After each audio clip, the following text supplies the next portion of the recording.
Developing right now on Morning News Now, a Texas-sized victory for President Trump that could have major implications in Washington. Four-term Republican Senator John Cornyn unseated by Texas Attorney General Ken Paxton in yesterday's Texas primary runoffs, with Paxton crediting the president's last-minute endorsement for his win. President Trump is the leader of our party, and his endorsement in this is the most powerful force in politics. And I'm honored to have his support. Now the stage is set for a showdown in November that Democrats hope could shift the balance of power in the Senate. We'll bring you the latest. Also this morning, mounting tension in the Middle East as Iran threatens to retaliate against what the U.S. called defensive strikes near the Strait of Hormuz. Now, new concerns about an already fragile ceasefire and ongoing peace talks. We will have an update. Plus, new guidelines could shift the way you get screened for an increasingly common form of cancer. What doctors want you to know. And a summer bummer for teens looking for jobs, why those seasonal gigs are getting harder to land, and what your kids can do to get ahead. Ah, the summer job. There we go. I never did summer. I just always had a job year-round. Yeah, yeah, I guess that's true. Since I went away to college, it was sort of like I'd come home and have to get a different one. There you go. Got it. All right. Pizza So this shop, is my summer job right now. All right. Good morning. Good to have you with us. I'm Joe Fryer. And I'm Savannah Sellers. Thanks for starting your day with us. We are going to begin this hour with a stunning political blowout in Texas. Overnight, State Attorney General Ken Paxton defeated incumbent Senator John Cornyn for the Republican Senate nomination. The landslide victory really cementing President Trump's hold on the GOP base. His endorsement boosted Paxton and ended Cornyn's four-term Senate career. Cornyn is the second incumbent GOP senator to lose to a Trump-backed candidate in the last 2 weeks. President Trump is the leader of our party, and his endorsement in this is the most powerful force in politics. And I'm honored to have his support. I've said throughout this race that I trust the voters of Texas, and they've made their decision, and I must respect it. The primary paves the way for what is shaping up to be a bitter battle between Paxton and the Democratic nominee, James Tallarico, in the midterm elections this fall. Paxton, a conservative firebrand, has fought numerous legal and ethical challenges in recent years. That includes a Republican-led impeachment on corruption charges that ended in his acquittal. The two candidates are already trading jabs as they prepare to go face-to-face in November. The most corrupt politician in America just became the Republican nominee for the United States Senate. My opponent is the most extreme radical the Democrats have ever nominated. Now, early polling indicates Democrats do have a chance to win a statewide Texas seat for the first time in decades. NBC News chief data analyst Steve Kornacki joins us now to break down the numbers. Steve, good morning.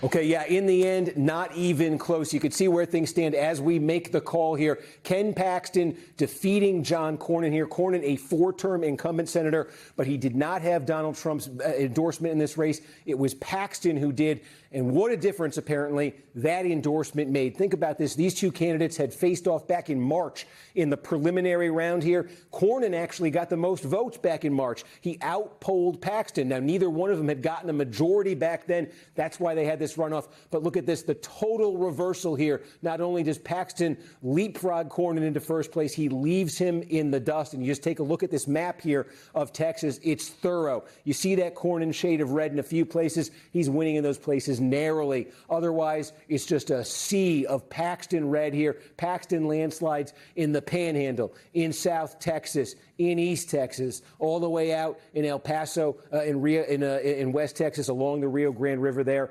Just a trouncing here. Look, Cornyn had tried to make this race to Republicans about electability. He said that Paxton had too much baggage, that nominating him would put this seat at risk in November against Democrat James Tallarico. If Republican voters thought this election was about electability, the answer they gave was they believed that Paxton can beat Tallarico, can keep this seat Republican, and can prevent Democrats from getting their first statewide victory in Texas in 32 years. That will be the test now. Paxton will move on to face Tallarico Rico in November. There will be national attention, certainly even more now, on this race in Texas. And think about this in terms of the temperature in the Republican Party. Cornyn loses tonight in a landslide, didn't have Trump's endorsement. 10 days ago in Louisiana, Senator Bill Cassidy didn't have Trump's endorsement. He lost in a landslide. 2 elected incumbent senators losing in 10 days, both of them opposed by Donald Trump. Before that, it had been 14 years since an incumbent senator had lost a primary.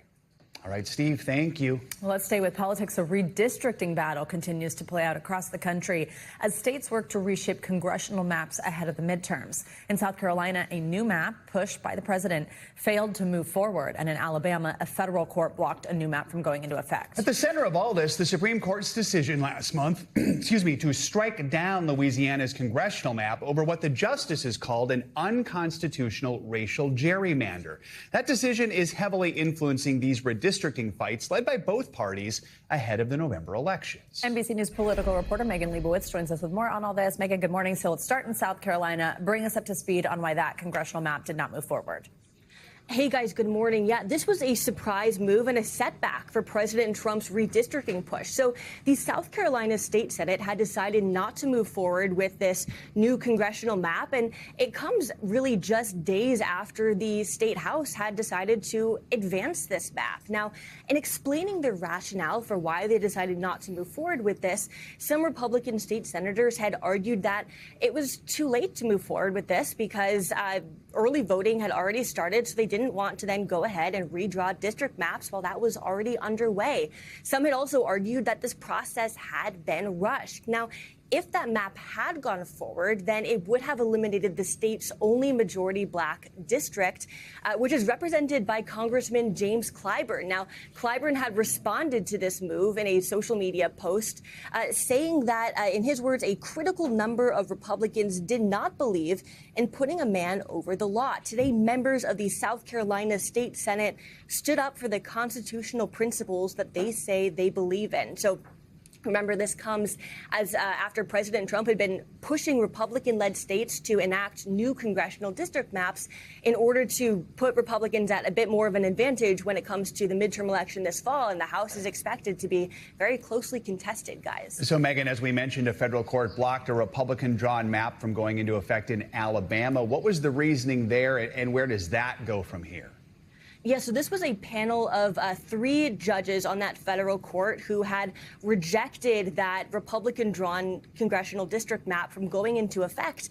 And I want to read you a little bit of what they had to say in their decision about why they wouldn't let this go forward. They said that the map, quote, intentionally discriminated based on race in violation of the Constitution. Now, as you can see on your screen, the Alabama Attorney General had responded to this, saying that he was disappointed but not at all surprised that the judge panel had struck down this map, which he had called blandly unobjectionable. He had also said that he was going to ultimately appeal this to the Supreme Court to ultimately try to get that map ultimately passed. Now, as you had mentioned earlier, this comes after the Supreme Court had made their decision last month that had ultimately limited how race can be used in drawing congressional district maps. And if this map had been allowed to go forward, it would have eliminated one of Alabama's 2 majority-minority districts, and also it would have put Republicans at an advantage in potentially flipping one of those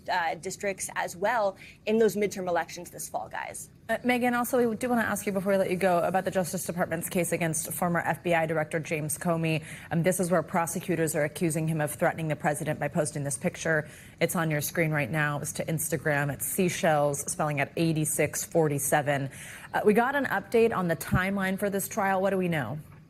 Yeah, so a judge delayed this trial now. Now it's set to start on October 21st. Now, it comes after Comey's team had requested more time. The trial was originally supposed to kick off in July. Now, Comey's team is planning to file motions to dismiss the case, arguing that the case is vindictive and selective prosecution. Now, if the judge ultimately rules against those motions and allows that case to move forward, then Comey will ultimately appear at a federal courthouse in North Carolina at the end of September for an arraignment. Now, it all comes down to this social media post, 8647, where 86 is a term that's commonly used in restaurants, for example, to mean that they're out of something or that something should be taken off the menu, and President Trump is the 47th president, guys. All right, Megan Leibowitz, thanks so much. President Trump is set to hold a cabinet meeting today at the White House, and at the top of the agenda, the ongoing negotiations to end the Iran war. Iran accused the United States yesterday of a, quote, clear violation of the ceasefire after the U.S. launched what it called defensive strikes against Iranian targets along the Strait of Hormuz.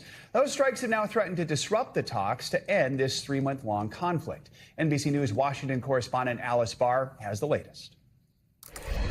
Joe and Savannah, good morning. The war with Iran will be top of mind when President Trump gathers with his cabinet today under pressure to deliver a win and find an exit ramp as the war is growing increasingly unpopular with American voters in a series of recent polls.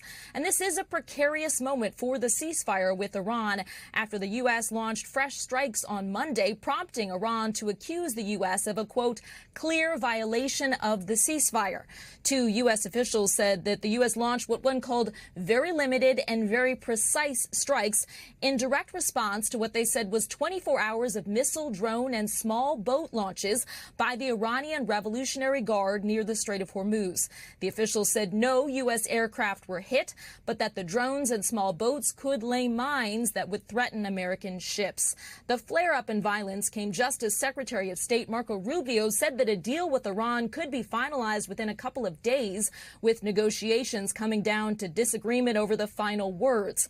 Iran, though, has rejected that a deal is that close, and the Foreign Affairs Ministry said that Iran would leave no act of aggression unanswered and will not hesitate in defending the dignity of Iran and its people.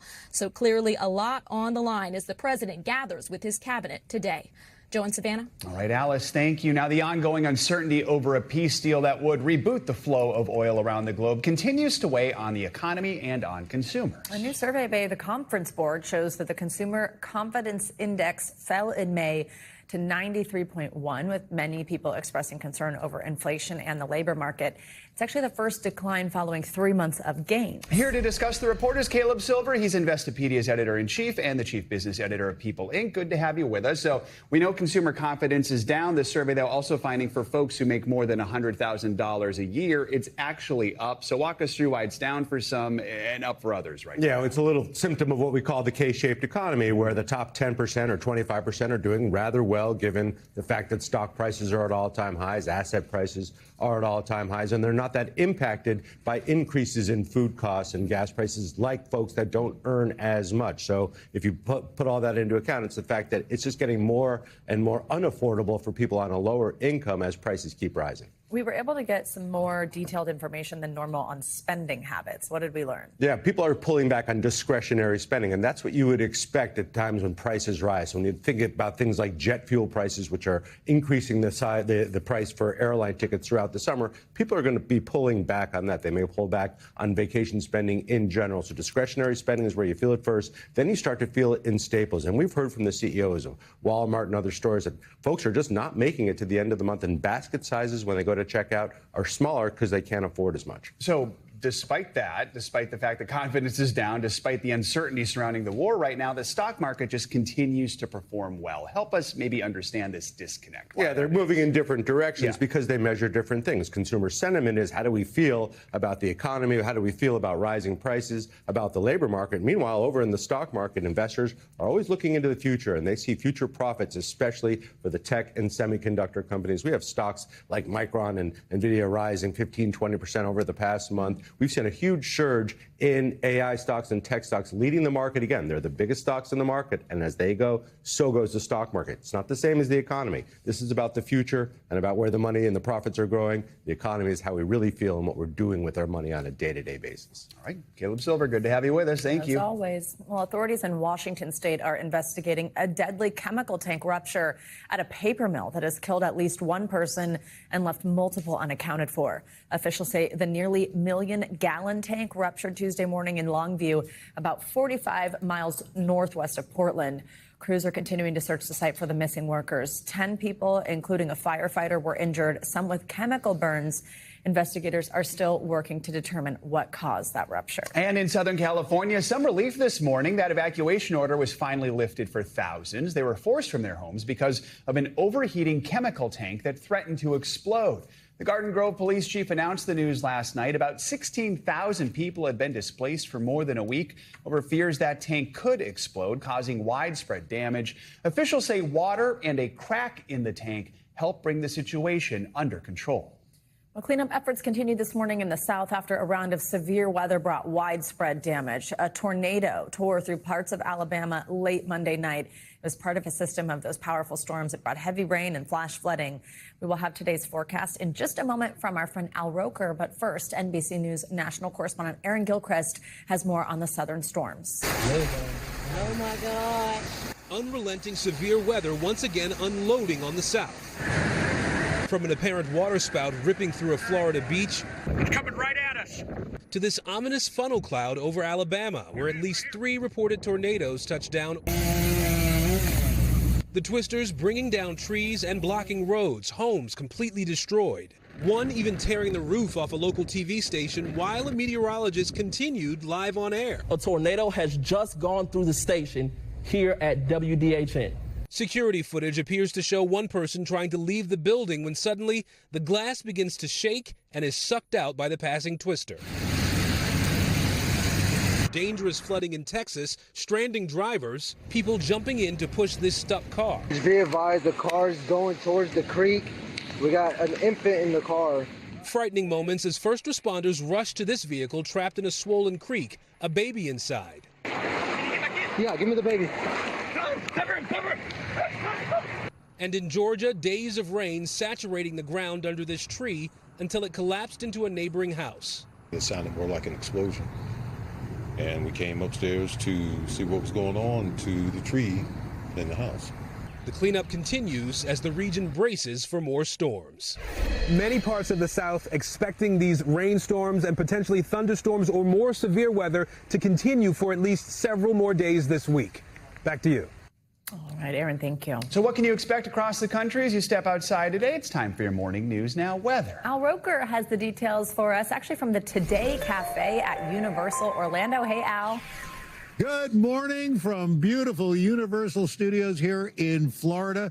Hopefully where you are, you've got great weather. If you don't, it's going to be hanging around for a while, unfortunately. Take a look. We've got this atmospheric roadblock right now. So low pressure down through the south, a big high around the U.S.-Canadian border, then another low over Canada. So through the weekend, this stalled pattern sets up. So New England, you're cool with rounds of showers. The northern plains, summer-like temperatures. California, you're going to have this chilly late-season storm system, and more rain continues in the south with a flooding threat. So for today, you can see already we've got the risk of flash flood warnings down through southern Texas.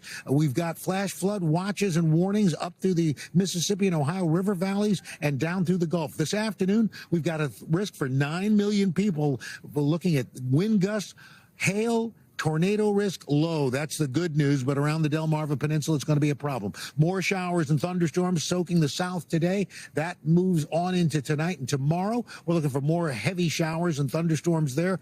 When all is said and done, especially through the lower Gulf, we're talking about rainfall rates 2 to 3 inches of rain per hour. That is going to be a real mess.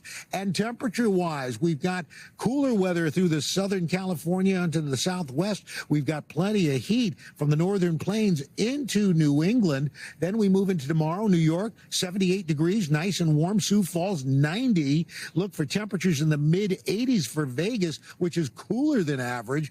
And then as we move into the weekend, look at that heat. Bismarck, temperatures in the 90s. Minneapolis, upper 80s to low 90s. Chicago, you'll be in the low to mid 80s. And then this weekend, New England, Boston, you're going to be in the mid 60s. Look for nice perfect conditions in Washington with temperatures in the mid-70s. Nashville, you'll see temperatures in the low 80s. And that's what's going on with your weather. From Universal Studios, Florida, I'm Al Roker. You have a great day, guys. Thanks, Al. Good to have Perfect you. in Washington. Much more to come here on Morning News. Now, later this hour, a new warning about the impacts of global warming on your health. My researchers say could also lead to a rise in mosquito-borne diseases. Up first, though, breaking news out of Southeast Asia. Several people trapped in a flooded cave for days, just found alive. We will have an update next. Stay with us. We are back now with an exclusive look at what it's like for ships caught in the crossfire trying to pass through the Strait of Hormuz. NBC News international correspondent Raf Sanchez takes us inside a UK agency that's serving as an emergency call center for ships in trouble. With negotiations to end the war still stopping and starting, hundreds of oil tankers and other ships remain trapped in the Strait of Hormuz, where both the U.S. and Iran have shown they're prepared to open fire to enforce their dueling blockades. You gave me clearance to go. You are fighting now. Let me turn back. That distress call came from this Indian oil tanker, pleading with Iranian forces to stop shooting as it neared the strait. The world learned of this April 18 incident and countless others like it in short reports like this.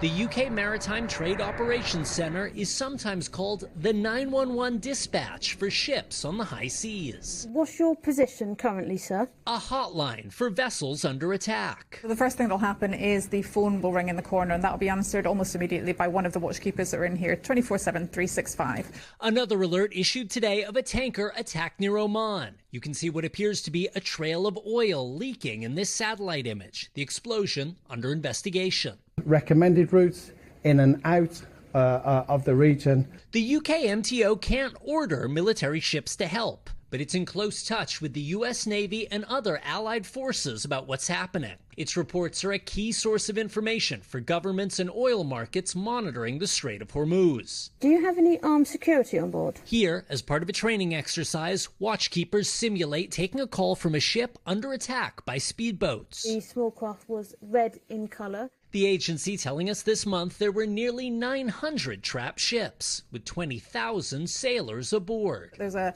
awful amount of stress for these seafarers. They're unsure when they're next going to see their families, when they're getting home. Until a few weeks ago, Rex Pereira was one of those stranded sailors.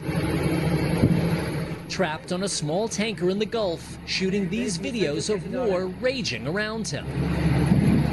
And Iran was just flying opposite where we were. And we could see all the missile launching and the missiles, falling down. Were you worried the ship was going to get hit? Yes, we were worried. Missiles, not the only danger. The ship also had no clean water. There was no drinking water or fresh water on ship because the freshwater plant on ship machinery was not working. Pereira has now returned back to India, but thousands of other sailors are hoping a peace deal will reopen the strait soon and get them safely home to shore. Raf Sanchez, NBC News, Doha, Qatar. We are following breaking news this morning out of Laos. Rescuers say 5 of 7 villagers trapped inside a flooded cave for a week have been found alive. NBC News international correspondent Claudia Lavanga joins us now with that and to take us around the world in 60 seconds. Claudia, good morning. Good morning, guys. Well, that really was an incredible rescue mission. Now, the rescuers in the central remote part of Laos were looking for survivors in this cave that got flooded 8 days ago. Incredibly, found 5 people still alive. Now, a total of 7 people got stuck in the cave on May 19th after heavy rain triggered flash flooding that blocked the entrance and exit. Videos posted by a rescue group involved in the mission appears to show the villagers sitting on a rock surrounded by flood water and the rescuers jumping for joy even though 2 people remain missing.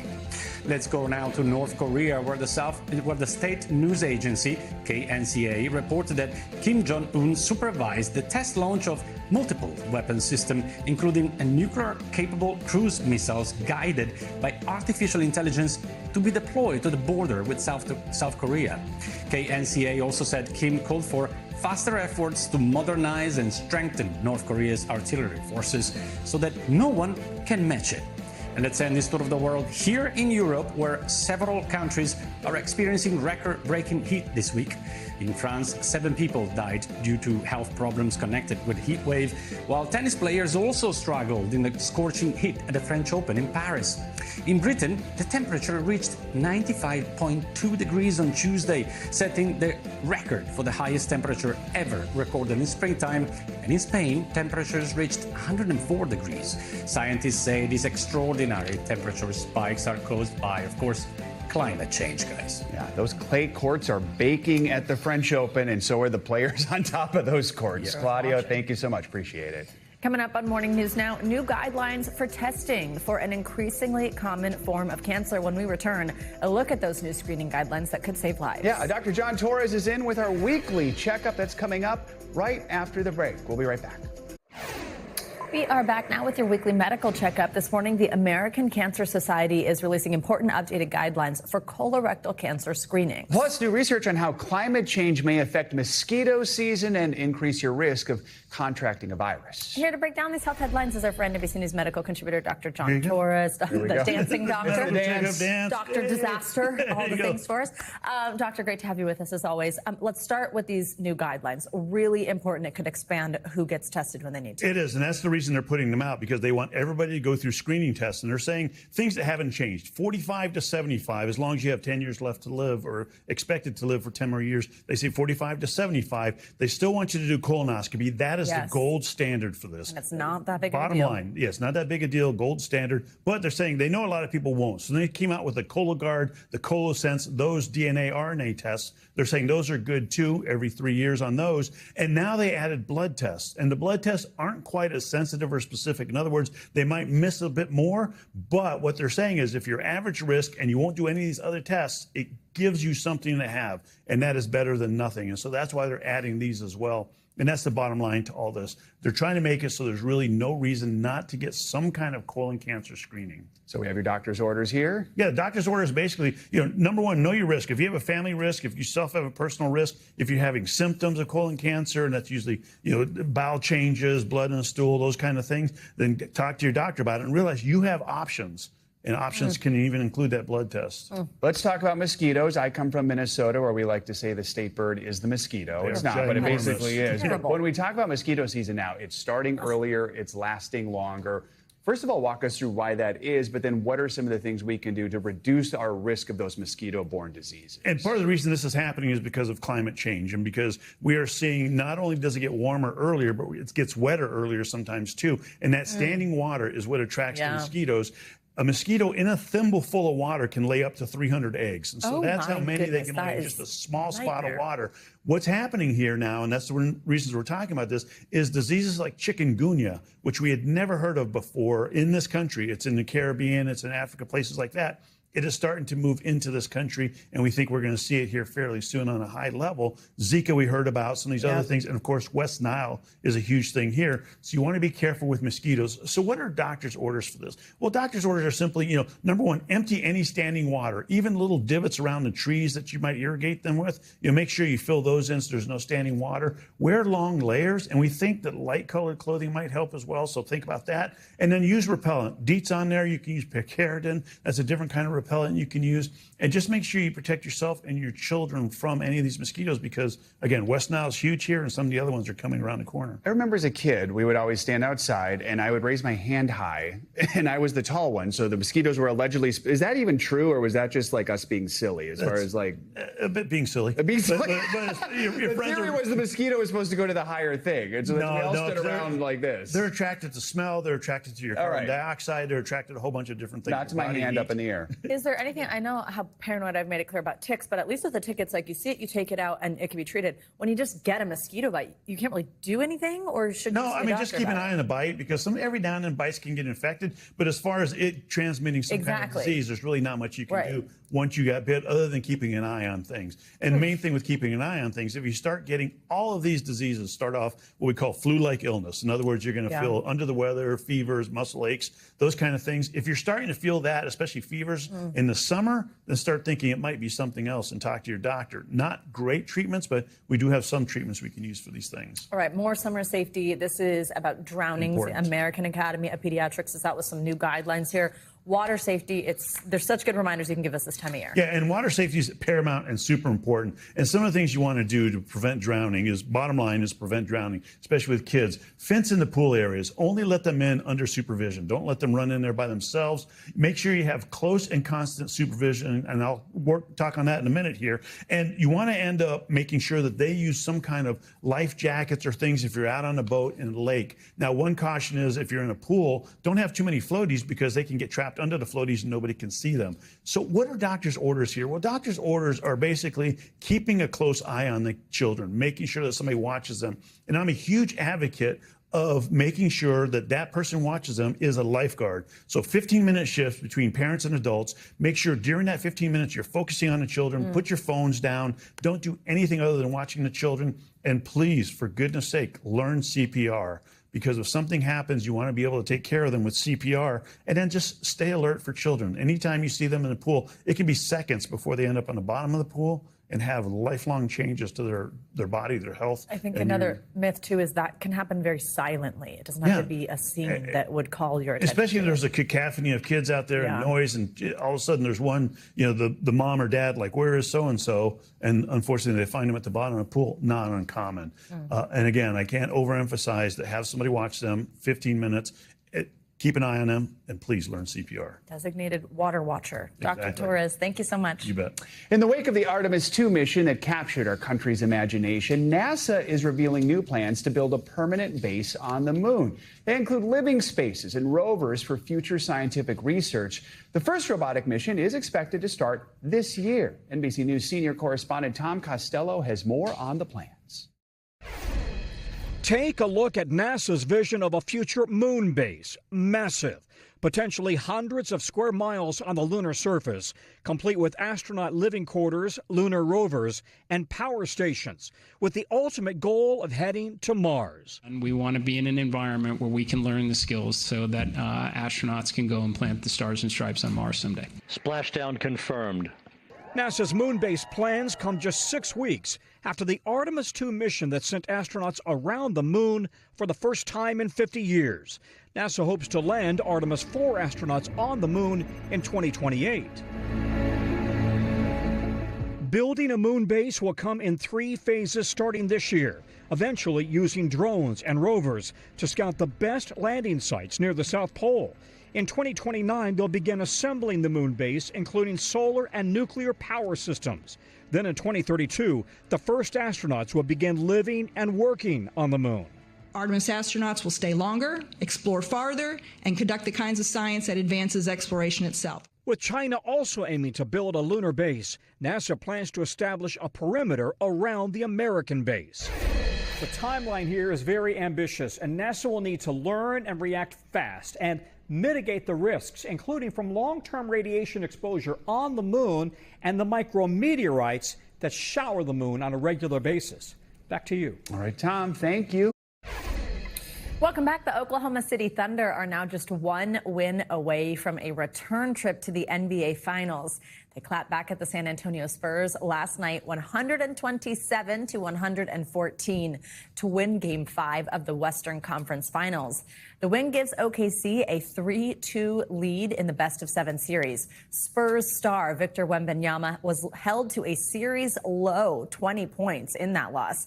And Game 6 is slated for tomorrow night at 8:30 p.m. Eastern. It's back in San Antonio. You can catch that game on NBC and on Peacock. American Airlines is teaming up with Elon Musk's Starlink for in-flight Wi-Fi. NBC News business and economy reporter Emily Lorsch is here with us with our Money Minute. Hey, Emily, good morning. Hey, guys, good morning. That's right. Another airline making a major change. American Airlines says it will upgrade its internet service with Starlink on more than 500 single-aisle planes. The airline says the new system is designed to provide Wi-Fi that customers can rely on and to give a more, quote, at-home level experience when traveling.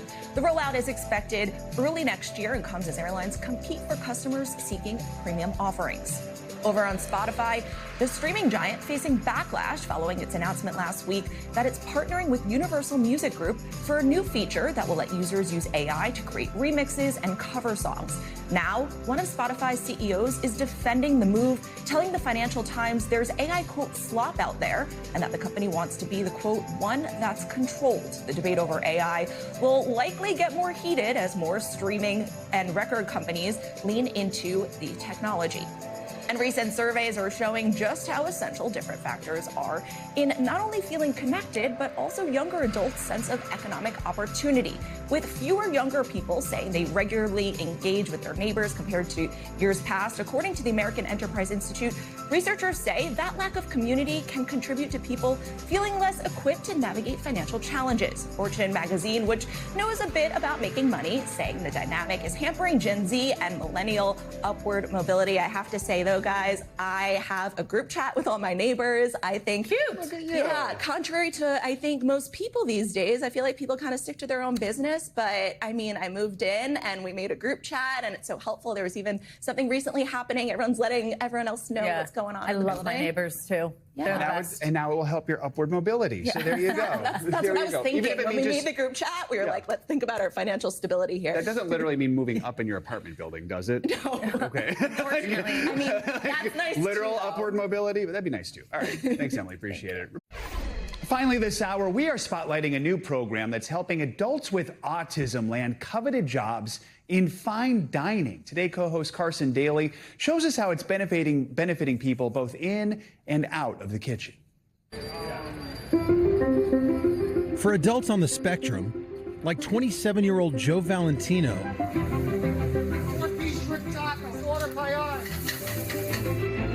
a career in fine dining was a pipe dream. Joe was diagnosed with autism as a toddler. At a young age, he was drawn to the Food Network, even dressed as Emeril Lagasse for Halloween. How long have you loved food or thought about being a chef? I mean, how far does this passion go back for you? So this goes back since I was a little kid. Today, Joe's crushing it as a cook for Chef Franklin Becker, owner of Point 7, an upscale restaurant in Midtown Manhattan. His recipe for success? I'm going to help you finish this plate. A boss who believes in him. Tell me more about the superpowers you see in workers on the spectrum and how they can be beneficial to you. Oftentimes, many people overlook the fact that these people are more than capable of doing the job, and they judge them. In their minds, it's a disability. Right. I think it's a special ability. Joe's career sparked Chefs on the Spectrum, a new program Chef Franklin Becker created to train and place people with autism in fine dining. Over a dozen chefs have signed on, including renowned chef Daniel Boulud. This isn't just, a charitable effort. Joe Valentino is the best man for this job that he works right now. Absolutely. How does he interact with the other employees? He brings love and joy. He taught some tough guys how to be empathetic and sympathetic. He's the lifeblood. He's an amazing kid. You hearing this, Joe? Yeah, I'm hearing it. You got a lot to live up to, bud. Yeah, I know. You want to come over and chat with us? Yeah. Come on. Hi, everybody. This is Jersey Joe, by the way. Joey from New Jersey. How'd you end up in New York? So I started in cafeteria for 5 years. When you were working in the cafeterias in Jersey, did you ever think that you would have an opportunity to come to a place like Point 7? No. It took me 5 years before I got my first restaurant job. There was an opportunity out there, thanks to Chef. Mm-hmm. And I just wondered how important that opportunity is. Very important. Once you get that opportunity, you can run with it. And sky's the limit. For Chef Becker, it's deeply personal. His 26-year-old son, Sean, is severely autistic. My son is lower functioning than the individuals that I'm helping today. I wanted to create an opportunity for those on the spectrum. He says it's a win-win. There's an 80% unemployment rate among autistic adults and a need for more talented people. What did you see in Joe Valentino that you felt safe enough to put him in such a high-pressure situation like fine dining in New York? I saw desire, passion. I saw intelligence. I misjudged my own son for many, many years. His autistic son, Sean, expressed his feelings in a letter. I love you, Dad, and I understand and I feel how you yearn for me. The best feeling roping our souls, you feel my joy too. that I'm smart, but my body does not do what I want. Wow. Have you ever heard Sean express? I never thought that was within him. When you first read that? Oh, I lost it. I can't imagine. Over the past few months, I've had the chance to work with someone who reminds me exactly why I love what I do. Chefs on the Spectrum gives opportunity to people who have faced a lot of challenges throughout their lives. Joe juggles a job while getting a bachelor's degree. My grade point average is a 3.553 and made honor its first semester out. Come on, Joe. That's awesome. Well, I'd love to go back and see your station. Let's do it. Big Joe's office space. Joe, this is beautiful. What are you making? So tuna tostada. And look at all the detail. This is the fine in fine dining. Try one? Okay, yeah, thank you. Delicious, Joe. Chef Joe, what's in my salad you made for me? So it's watercress, baby kale, sugar snap peas, red radish, lemon dressing, and pecorino cheese. Oh, that is delicious. Chef, thank you. Thank you. Delicious. Jersey Joe! Jersey Joe, baby! Our thanks to Carson Daly for that report. Chef Becker is working with the program Autism Speaks and is hoping to create a curriculum that trains neurodivergent adults across the country to work in fine dining. Adding that to the dining out list right there. That'll do it for this hour of Morning News Now. Stay with us, though. The news continues right now.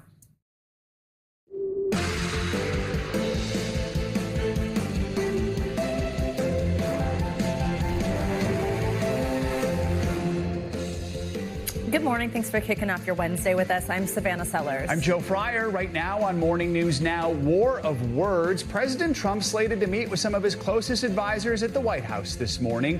Comes as Iran threatens retaliation for what U.S. forces are calling defensive strikes against targets along the Strait of Hormuz. Our Richard Engel has the very latest from Jerusalem in just a moment. Also this morning, a stunning primary upset shaking up politics in the Lone Star State. NBC News now projecting Texas's longtime senior senator John Cornyn bested by the state's Trump-backed Attorney General Ken Paxton. But will the commander-in-chief's grip on the GOP hold on till the November critical midterm elections? We're going to dig deeper into last night's results. Plus, a desperate race against time in Washington state. More on the deadly manufacturing plant implosion. It's got emergency crews scrambling to find those who are still missing.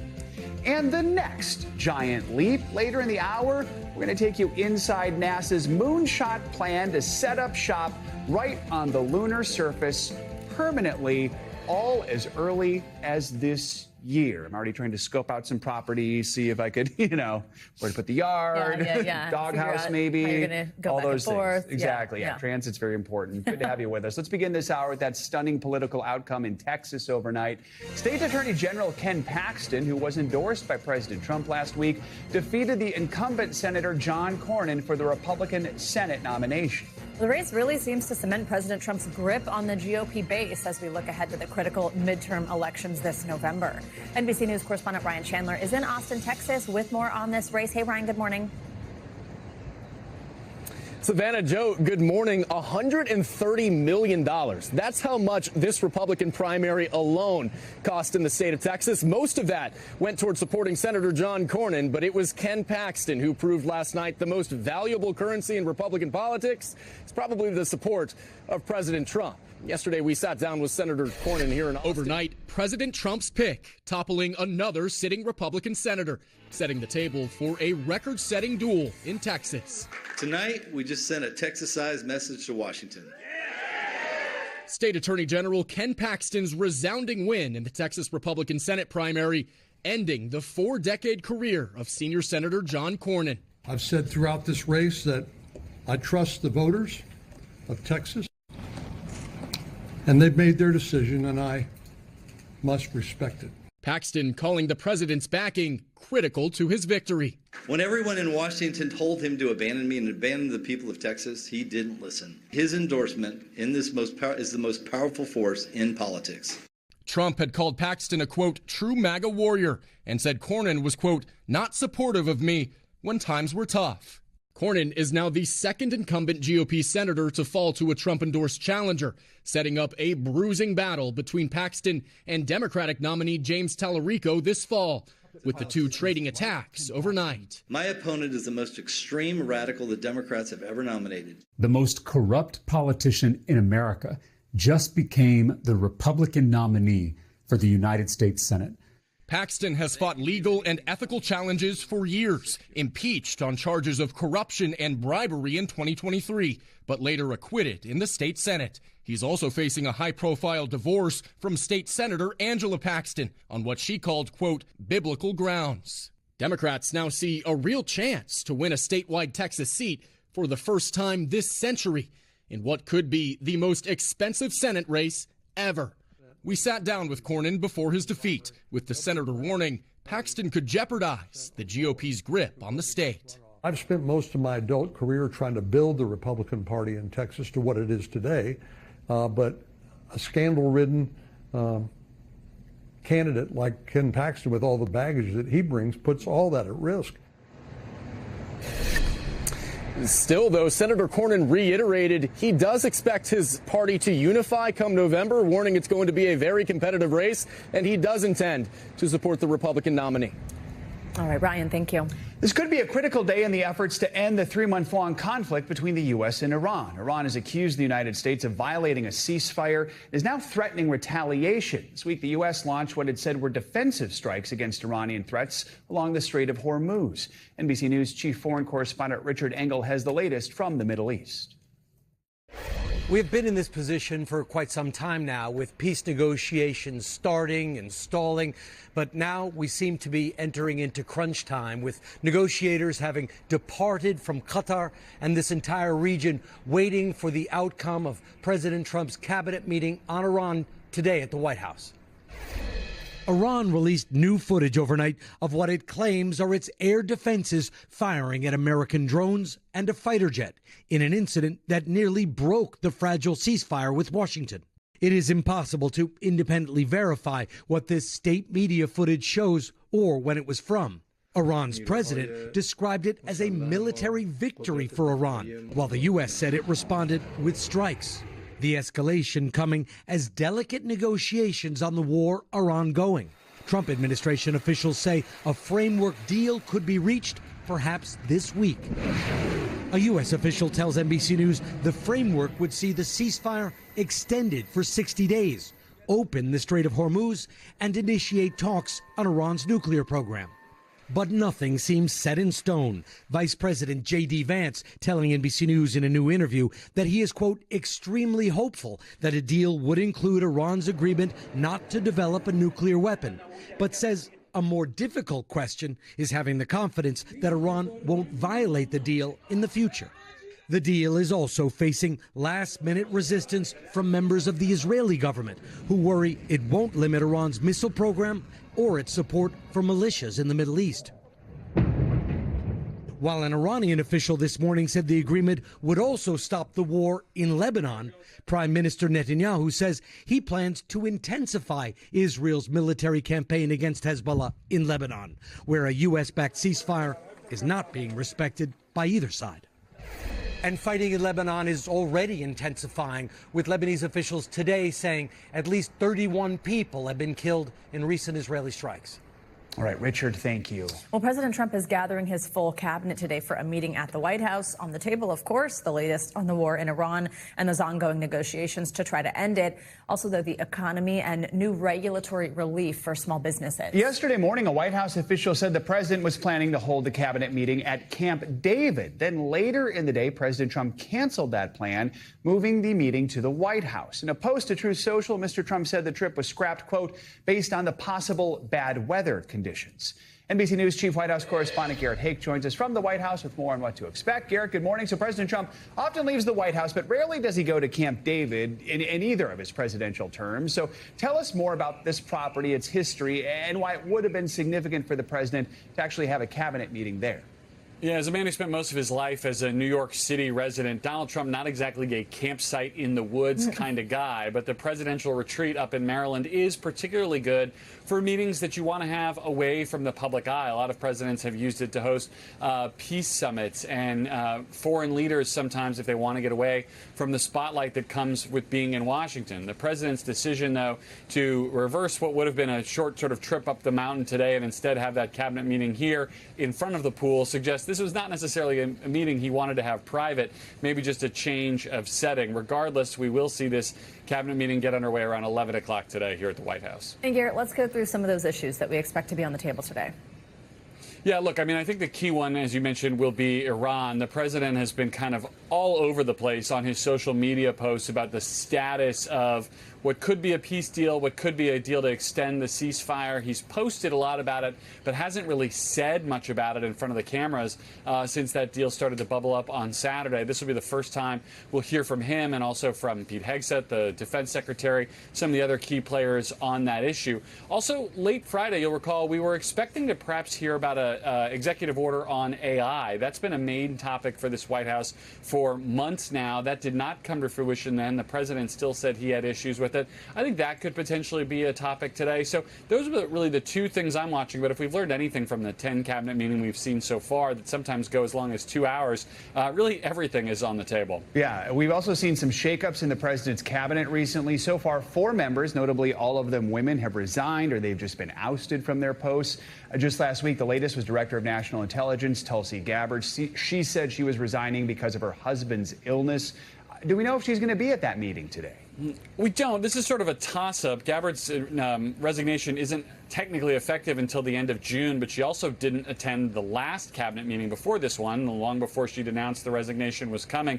So I think this could go either way. The bottom line with Gabbard is that she has not been a key player on a lot of the decisions that, at least on paper, might have come before her as DNI. So whether she's there or not, I think the president has been taking his counsel on intelligence matters elsewhere. Garrett, we spoke with you yesterday about President Trump's checkup at Walter Reed Medical Center. Anything to report? Nothing of substance. He was there for a few hours, and the only note we got afterwards was from the president himself, who described his health as perfect. Savannah, if we get more, we'll share it. All right, great. Garrett, thank you so much. An investigation is underway into a deadly implosion at a manufacturing plant in Washington state. At least one person was killed. 9 others are unaccounted for. Officials say a tank containing a chemical used in the paper pulping process ruptured early yesterday morning. Happened at Nippon Dynawave Packaging in the city of Longview. NBC News correspondent Morgan Chesky has the latest developments. Just an incredibly delicate process happening here about 45 minutes north of Portland, Oregon. That is where search and rescue crews are going back out to the site of this horrific implosion today, following this incident that happened during a routine workday that resulted in multiple employees being taken to a nearby hospital, some of them being treated for chemical burns. And this morning, there are still an unknown number still missing. This morning, multiple workers still missing after a deadly implosion in Washington state. 3401 Industrial Way at Nippon for hazmat burn. Reporting a tank imploded. Now a mass recovery effort underway from first responders. It looks like there's 3 people with a chemical burn. The now destroyed tank at a paper plant holding nearly 1 million gallons of hazardous liquid before rupturing, leaving at least 1 person dead and several more critically injured, including with chemical burns on site. The cause of the accident remains unknown. Operations, they remain focused on safely accessing all affected areas of the facility, recovering victims, and supporting impacted families while ensuring responder safety. Due to the instability of the site. Yesterday, community members paying tribute to the victims, including grandfather and electrician Gilbert Bernal. It's a big loss for their family because of Gilbert, the way he lived his life, the way he loved his family. It's the latest toxic scare on the West Coast this week, after crews raced to contain another possible tank explosion in Orange County, California, with fears about toxic chemicals spreading. Overnight, officials confirming that threat has since been contained and lifted an evacuation order for tens of thousands. While in Washington, the community still on edge and coming together to mourn. I had a few tears at this vigil. Really most tragic thing that's ever happened in Longview in my lifetime, and I've been here 71 years.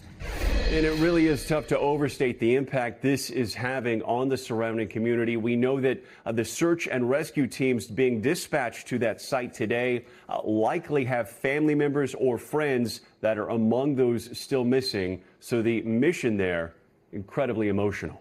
We'll send it back to you. All right, Morgan, thank you. Let's take a turn now and get a look at what you can expect outside today with your Morning News Now weather. Al Roker joins us now from Universal Orlando with more. Hey, Al, good morning. Good morning from beautiful Universal Studios here in Florida.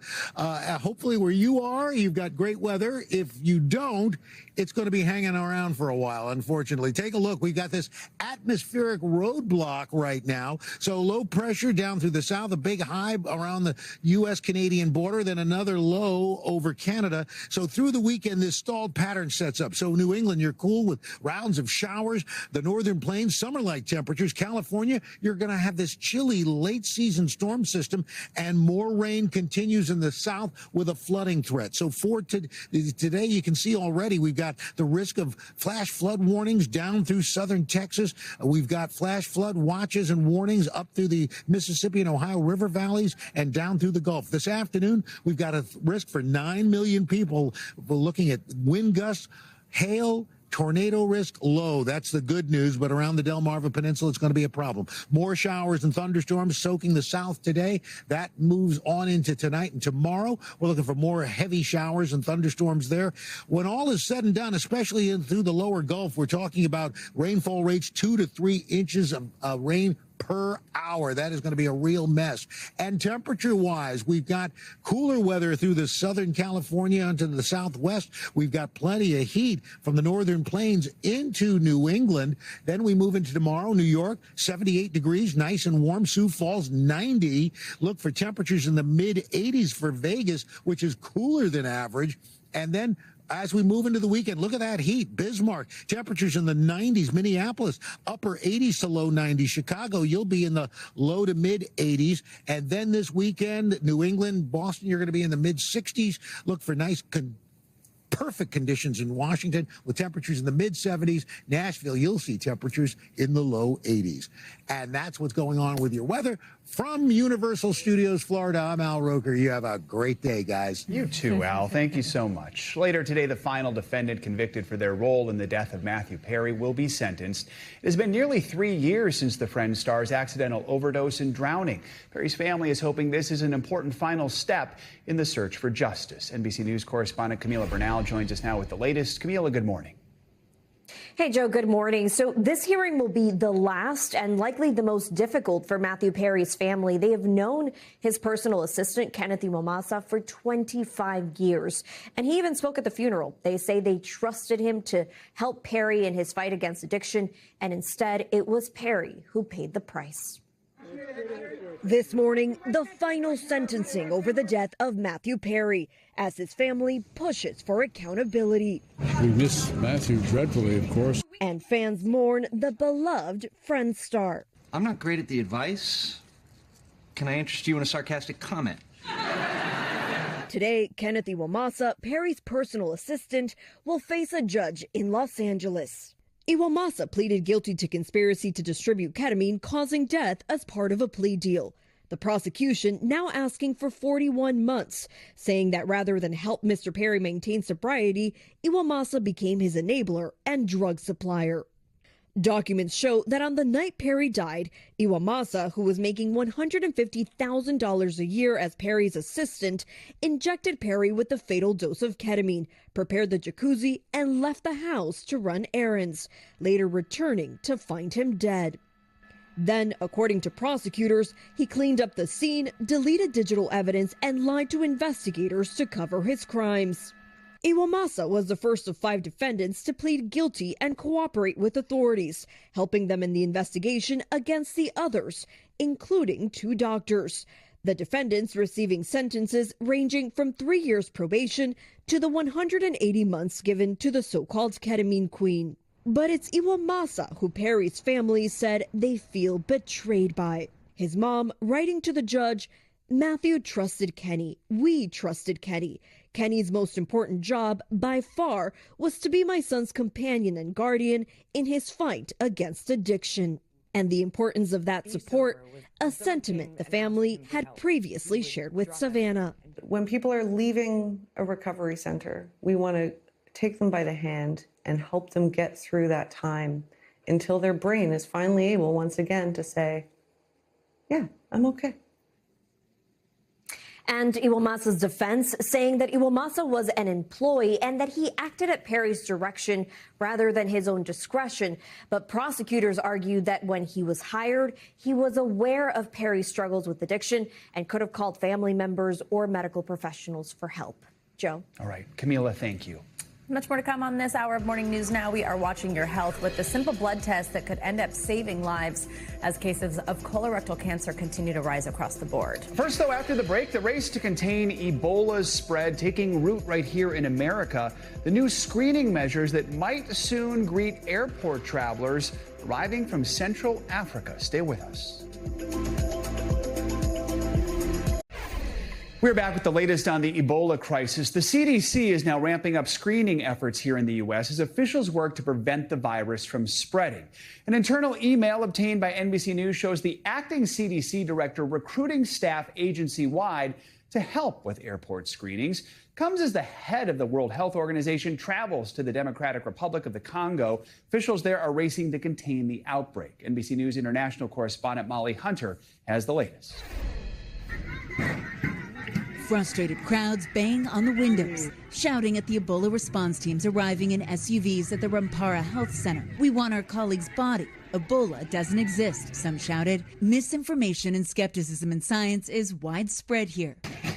In recent days, isolation tents were set on fire, healthcare facilities attacked by friends and relatives and local militias. During the attacks, some infected patients fled, further complicating the effort to contain the spread of Ebola across Ituri province, the epicenter in the northeast corner of the Democratic Republic of Congo. This is the DRC's 17th Ebola outbreak in the last 50 years, but even with that history, the rising death toll sows mistrust. Of the 5 million people living here, a quarter already require humanitarian assistance, and 1 in 5 already internally displaced due to decades of ethnic conflict on the eastern border with Uganda and Rwanda.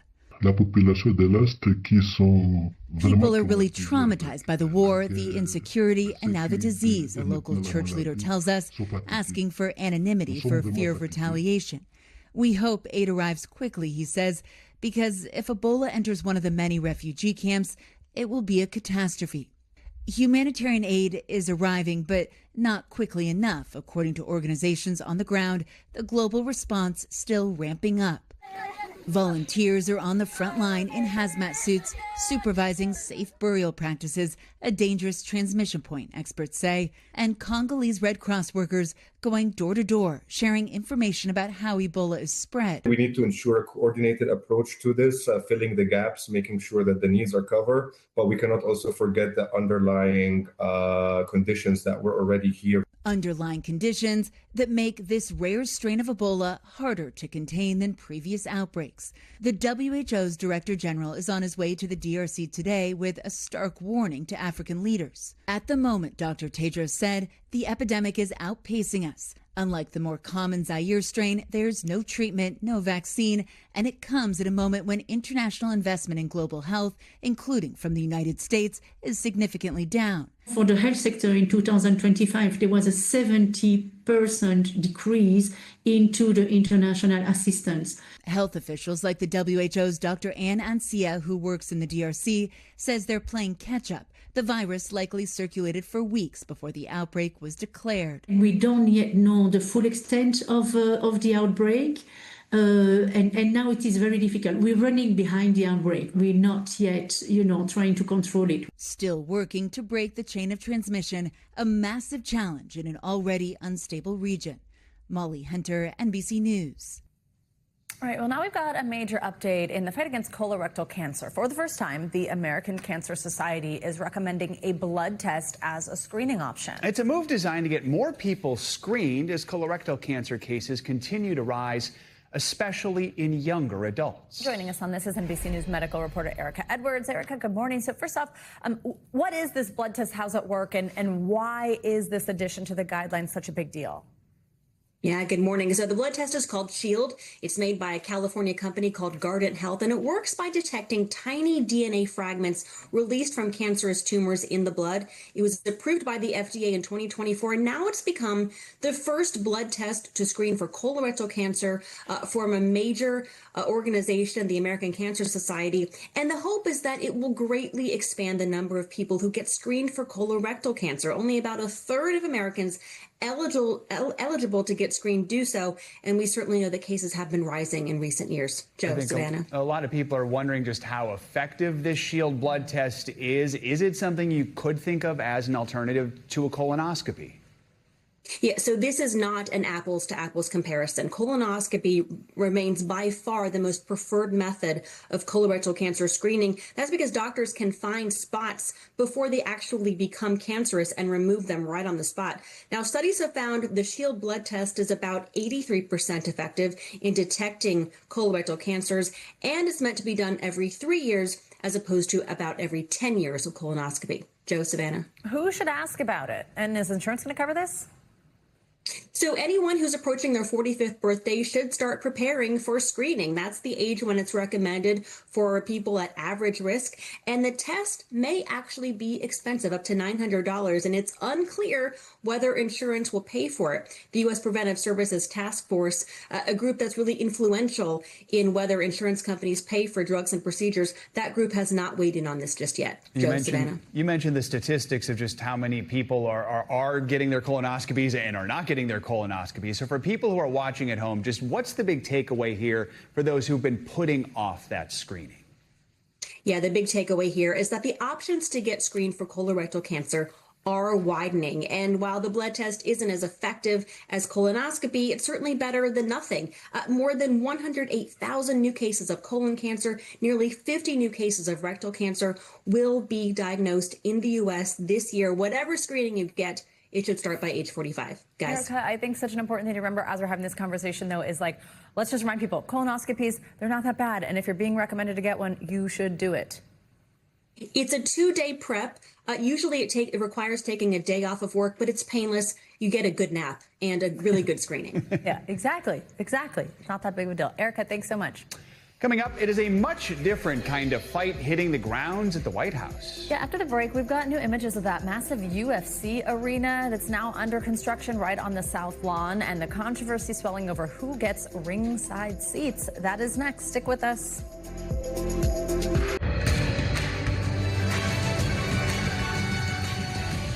We're back now with a closer look at what's making news in the world of politics this morning, starting with President Biden back in the headlines over a new lawsuit. NBC News political reporter Megan Leibowitz joins us with this and some other headlines from Washington. Megan, good morning. Hey, Joe, good morning. Yeah, let's start with former President Joe Biden, who sued the Justice Department. Now, this all centers on the DOJ telling Biden that it plans to release audio recordings and transcripts of Biden's conversations with the ghostwriter of his 2017 memoir. They're planning the release in response to a Freedom of Information Act request 2 years ago from the conservative group, the Heritage Foundation. Now, the Heritage Foundation had wanted records used by former special counsel Robert Hur, who had investigated Biden's handling of classified documents. The DOJ initially said that the information did not have to be disclosed, but now the department reversed the decision. Next, let's turn to the Trump administration's newly proposed rule to require federal workers to sign non-disclosure agreements. The proposed rule argues that a government-wide NDA would help protect confidential information and also push back on leaks to journalists. The notice says that each government agency can decide whether to use the NDA. The draft notice was posted yesterday by the Office of Personnel Management and will be officially published today, which starts off that 30-day public comment period. Finally, let's go to Vice President J.D. Vance, who praised Pope Leo for his writings warning about the rise of artificial intelligence. The Pope had called for preventing AI from dominating humanity. In an interview with NBC's Henry Gomez, Vance had said that he hadn't read the Pope's full writing yet, but said that the parts that he's read sound, in his words, very profound. Vance said that the document seemed like, quote, the sort of thing that you would expect and hope from a leader of the church. And that's a look at what's making news in politics this morning. Joe? All right, Megan, thank you so much. Now to the latest construction project at the White House. President Trump is promising the greatest show on earth, a UFC fight night right on the South Lawn. NBC News senior White House correspondent Gabe Gutierrez has a look at the latest images of the temporary fighting cage. New construction is underway for an unprecedented spectacle, a cage fight at the White House. A massive arch taller than the building itself, part of a makeshift arena for an upcoming Ultimate Fighting Championship event. I have never seen anybody want anything so much as people want those tickets. Gates over the top with that right hand. The mixed martial arts matches are scheduled for June 14th to celebrate America's 250th anniversary. The date for the fight also happens to be President Trump's birthday. It's a remarkable sight, the construction looming over the West Wing and the cranes for the ballroom project on the other side. The president has said that this temporary arena will hold more than 4,000 people. We are going to pull off the boldest idea in sports history. Tickets are free, and the UFC is footing the bill for the event. But NBC News has learned sponsorship packages that include ringside seats have been selling for $1 million or more, according to a Republican lobbyist familiar with the process. Decades ago, the president hosted boxing matches at his casinos. And he's often seen at UFC fights. I know President Trump is a fighter. UFC's president Dana White endorsing him in 2024. I'm in the tough guy business. And this man is the toughest, most resilient human being that I have ever met in my life. Trump supporter and UFC announcer Joe Rogan will be there, though Rogan also called the event a gimmick. Life is a gimmick, the president responded, but it's a good gimmick. It's going to be amazing. This will not be just an exhibition. These MMA events can get bloody, but the president's been a fan for a long time, and Dana White says that it was the president's idea to host this event here at the White House. The fighters are even set to walk out from the Oval Office. Back to you. All right, Gabe, thank you. Coming up, we are looking ahead to America's next giant leap for humankind. In the wake of Artemis's latest success, NASA now unveiling plans for a permanent base on the moon. But what exactly is that going to look like, and when can we expect that first small step toward its completion? Our Tom Costello has the details next. Welcome back. Fresh off the success of the Artemis 2 mission, NASA is moving ahead with its ambitious plan to establish a permanent presence on the lunar surface. And that's going to include sending critical equipment to the moon later this year. NBC News senior correspondent Tom Costello joins us now with more on these plans. Hey, Tom, good morning. Buddy, listen to this. We're talking about this fall. Months away from now, NASA plans to launch the first of dozens of robotic missions to send landers and rovers to the moon, testing navigation and communication systems to see what works there and what doesn't. And NASA hopes to have a permanent outpost with astronauts ready in just 5 to 6 years, and then on to Mars. We are really just getting started. For NASA, a giant leap in the modern space race. The agency rolling out its aggressive plan to set up a permanent presence on the moon. We envision the moon base to be hundreds of square miles. A base that, along with housing astronauts, will include lunar vehicles to explore and both solar and nuclear power stations. We're in the business of expanding our horizons, doing the near impossible. NASA plans to build out in 3 phases, with the first robotics set to land on the moon starting this year. Using a lander from Blue Origin, NASA will deliver rovers and drones contracted from other private companies. That mission will scout landing sites near the lunar South Pole, where NASA believes there may be water ice.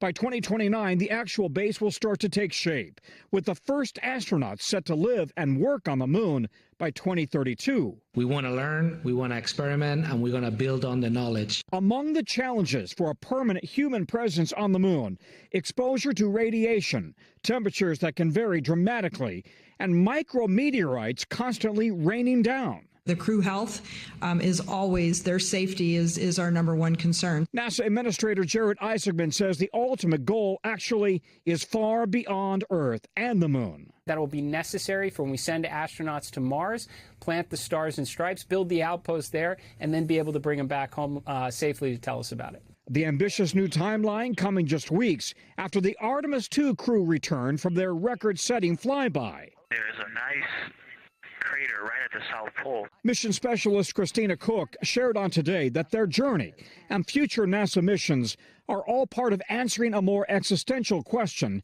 could there be life outside of our own planet? Going back to the moon, taking what we learned there to learn about how all solar systems form, going to Mars where we might find evidence of past life in our own. It's pretty exciting stuff.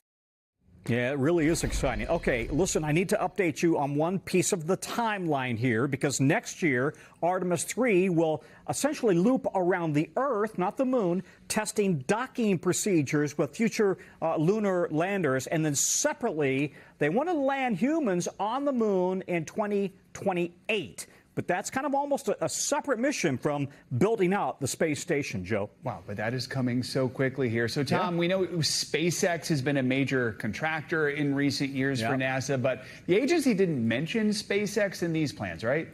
Isn't that telling? SpaceX is NASA's biggest commercial contractor. Its rockets are the primary way to get to the space station. And NASA has given its arch competitor, Blue Origin, a lunar lander contract. Now, SpaceX could still be involved, probably will, but it needs to master its massive Starship rocket, as you know, the most powerful ever built. Both SpaceX and Blue Origin are vying to be part of that upcoming Artemis 3 mission that I mentioned as soon as next year, Joe. All right, Tom, thank you so much. Let's talk more about this with Professor Jana Levin. She is the Claire Tow Professor of Physics and Astronomy at Columbia University. Always good to have you with us, Professor. So as we just heard from Tom, thanks for having me. Pretty aggressive, ambitious schedule here by NASA. They expect construction to start, in 3 years, with the first astronauts hopefully living and working on the moon by 2032. What do you make of these plans? How realistic is all this? Well, if you remember the history of the Apollo mission, it's a kind of winner-take-all situation. After the United States landed a person on the moon, really nobody else has done it since. It wasn't as though that was the beginning of a continued race with other countries. So there's very much this winner-take-all mentality. We have to be the first to get back to the moon, to build a moon base. And so whether or not the timeline is realistic, it has to be that ambitious, because we're quietly in a competition to get there first. Yeah, going to space, going to the moon is just always going to be ambitious. So we know NASA says it's planning 3 uncrewed missions to the moon this year. These are the initial steps of the project. What kind of information are they going to try and gather in that stage? You know, the moon is a fascinating place. It has a 2-week night and a 2-week day. So basically our month is 1 full day cycle for the moon. And because of that, there are these extreme swings in temperature. And it makes it very difficult to imagine putting not only people on the moon, but let's say solar-powered robotics or landers or lunars or rovers. And so they really have to start to scout the best places on the South Pole, that's the target, where they're going to be able to harness both the solar energy and possibly water that is in the deep sort of wells that are constantly in the shadows there. So they want to access both the warmth of the sun as much as they possibly can, and then also these kind of ice caps that are hidden from the sun deep in the craters. That's why they're looking at things like the Shackleton Ridge around a giant crater in the South Pole. So walk us through some of the benefits of actually setting up a permanent base on the moon. Just how is it going to help expand our knowledge about space and everything beyond that? Well, it is an incredibly difficult project. We can't build modules and send them to the moon. It's just not realistic energetically. It's not realistic in terms of payload. So what we have to be able to do to have a base on the moon is build things while we're there. So it involves looking at the regolith, looking at the material. Can that material be 3D printed and converted into the modules that are needed to build things on the moon? So it really is a test case for going to other celestial bodies like Mars, but it's also a way for us to have a station, communication station, to have more satellites in orbit around the moon, and to be able to create a kind of stepping stone on our way. So it's an ambitious plan. I think it's possible. Obviously, they wouldn't even attempt it if they didn't think there was success in the very near future. And it is incredibly exciting. I'm really fascinated to see what's going to happen. And in about 2 weeks, they're going to announce the crew for Artemis 3, the mission that, as just mentioned, is going to start to practice with docking with other spacecraft around the Earth. And we know, and we've learned over the decades, no project like this in space comes without some risks. Tell us about some of the challenges involved in actually establishing a settlement on the moon that is safe, that we can live in, just logistically and also from a scientific standpoint. Yeah, I mean, space is hard. We just saw with a SpaceX test that it's really hard. There are some successes, but many failures. We've seen many rockets blow up in the test phase. And you can't very easily repair things. When we've gone to the International Space Station and we've sent cargo there or refueled or help replenish their supplies, that's because they're very close to the Earth still. That's low Earth orbit. And the International Space Station is also within the protective magnetic field of the Earth. We're talking about going way beyond that. It is much harder to ensure that supplies are coming back and forth, and there's no protection of the magnetic field. So when I talk about the magnetic field of the Earth, if you think about the aurora borealis and the northern lights and all of these beautiful lights, that's because the solar winds are splattering on this magnetic field that protects us, and we're seeing the sort of radiation of that. Without that protection, you just get lobbed by radiation from the sun, and you get lobbed by the solar winds and literally by plasma. So there's all kinds of hazards out there on the moon where we have to be concerned about sending people there. No doubt, but you just painted the coolest scientific picture out there, Professor Jan 11. Always good to have you with us. Thank you so much. Thanks so much for having me. Till next time. Till next time. Back here on Earth, U.S. regulators are reportedly weighing in on that massive Paramount-Warner Brothers merger. NBC News business and economy reporter Emily Lorsch is here with your Money Minute. Emily, good morning. Hey, Joe. Good morning. So Semaphore, citing people familiar with the matter, reports that Paramount Skydance's acquisition of Warner Brothers Discovery might be even closer to getting regulatory approval. That's after company leaders reportedly met with DOJ antitrust officials this week. According to the report, Paramount reassured regulators that the business would continue to release movies in theaters. It's worth noting that the company's top lawyer once ran the Justice Department's antitrust division. We haven't yet heard back from Paramount, WBD, or the DOJ. And remember Groupon, the company that might have scored you some great deals in the past? Well, it says it's planning on eliminating jobs. Groupon says it's cutting about 400 roles, which is about 25% of the company. The reason? The company says it's shifting toward a more, quote, AI native company as it looks to save $25 million. And the Tony-winning musical that reimagines Henry VIII's wives as pop stars is coming to movie theaters. Universal Pictures, NBC News' sister company, is bringing Six the Musical live to big screen this summer. It was filmed in London and has been shown outside of the States, but will make its debut in theaters here in August. Joe, I saw it on Broadway. I loved it. Anytime you get a girl group together singing and dancing and doing a great job of it, I'm in. I agree. It's one of the best shows out there, and it's perfect for a movie because it's an hour and a half. No intermission. You're in, you're out. You get all the tunes. That's awesome. All right, Emily, thanks so much. Appreciate it. Coming up, World Cup fever is gripping the Americas ahead of the official start next month, but the highly anticipated reveal of Team USA's squad didn't come without some controversy. So we're going to dig into that and the big names expected to hit the pitch for the home team next. Finally this hour, we are just over 2 weeks away from the start of the 2026 FIFA World Cup taking place here in the U.S., Canada, and Mexico. And now we are getting our first look at the U.S. men's national team after officials announced the team roster yesterday. Now it's split between veterans who appeared in the 2022 World Cup and newcomers who are taking part for the first time. For more on what we can expect, we're joined now by former captain of the U.S. national men's team, Carlos Bocanegra. He's also the co-founder of the Youth Soccer Academy Atlanta FC. Carlos, great to have you with us. Thanks for joining us. So as you know full well, the U.S. is going to kick off group play against Paraguay on June 12th in L.A. What should we know about the 26 guys who are making up the U.S. roster? Well, I think we've got a great team here, a very athletic group. Pochettino likes to play a high press, high intensity game where he's dictating the tempo. And we've got a group that can do that. I think we really need to focus on the wing backs this tournament. And so that could be called an outside back or a wide defender, but they can also turn into wingers. And so I think whether it's Timothy Weah and Anthony Robinson, who they call Jedi on the wings, I think they're going to be vitally important for the attack and defense. And really the ones who push us on in this tournament with how Pochettino likes to play. When your nickname is Jedi, you know it's someone to watch out for here. You were the captain of the 2010 U.S. team that did advance to the knockout stage of the tournament in South Africa that year. This year's team, we know they're not expected to win the whole thing, but they do have a chance in group play. How can they get out of group play? What do they need to do in order to be successful? Well, they definitely have a chance to get out of group play. I think as well, when you're on home soil and you start getting a rhythm in a tournament, whether it's a Confederations Cup or a World Cup, a massive stage like this, you start getting confidence. You start getting in a rhythm and in a flow. And, you see their schedule here. You've got Paraguay, you've got Australia, you've got Turkey.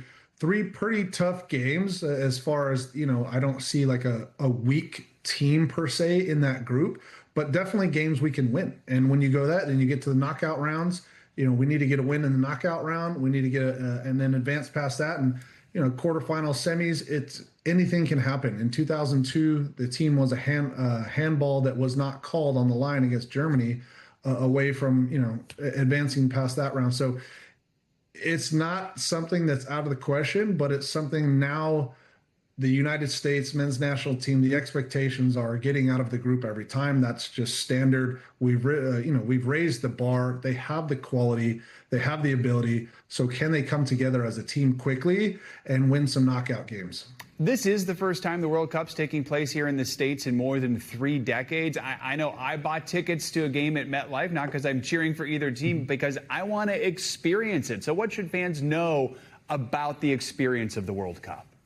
It is so cool. I got to play in Germany. We stayed up north in Hamburg, and I got to play in the World Cup in South Africa as well. And it's just so fun because it's the one time that soccer unites the world and brings all the different cultures together, all different backgrounds, and they descend on one place.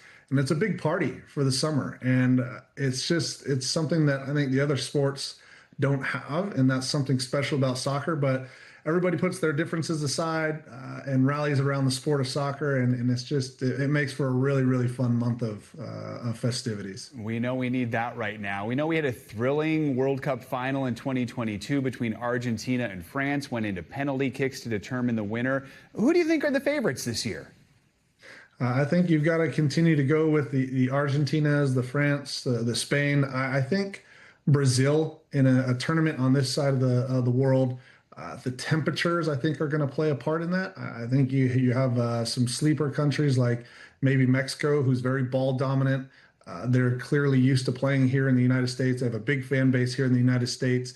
So, outside of the big boys, I think a team like Mexico or maybe a Morocco or someone like that is used to playing in warmer climates and they can be ball dominant. I think that's going to be someone that might surprise some people. We're always looking for those Cinderella stories. Carlos, I also want to ask you about that brand new youth soccer academy in Atlanta.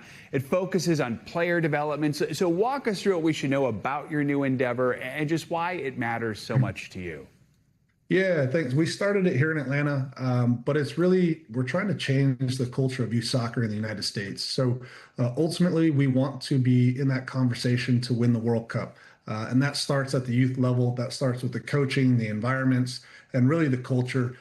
Too often now in our sport, you have the coach on one side over here, the parents on the other side over here. There's not a whole lot of communication. The environment, you're not exactly sure what is going on with your child.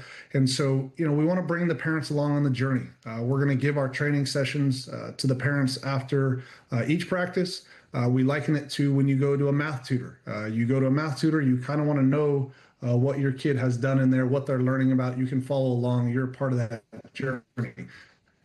You can assist and be involved if you would like. We want to bring a parent on as a volunteer assistant coach. Yeah. So again, integrating the families, more communication, really just that full integration and trying to change the sport and the culture that we're not separated. We've got to bring people together, create better environments, and ultimately create better players that can go on and win the World Cup down the road.